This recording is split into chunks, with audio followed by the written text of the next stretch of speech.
Seorang perwira polisi berpangkat Komisaris Besar Kombes Richard D. Pakpahan resmi dicopot dari jabatannya sebagai Direktur Samapta Polda Sulawesi Tengah. Pencopotan tersebut tercantum dalam Surat Telegram Kapolri nomor ST 1442/6 KEP tahun 2025 tertanggal 24 Juni tahun 2025. Ia kemudian dimutasi menjadi perwira menengah di tempat yang sama.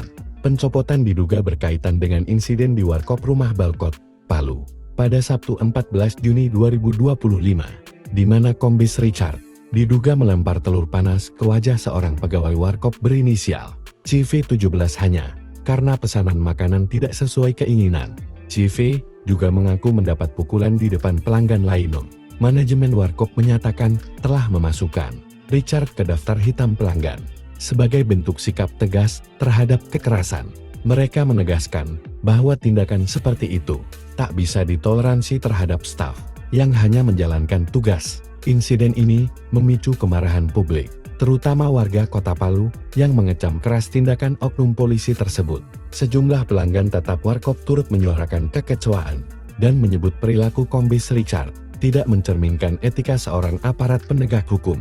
Di sisi lain, Kombes Richard membantah telah melakukan penganiayaan. Ia mengklaim hanya meminta telur yang belum diantarkan ke meja dan membantah melempar ke wajah pegawai. Menurutnya, telur hanya dilempar ke arah kepala dan insiden itu hanya karena kesalahpahaman.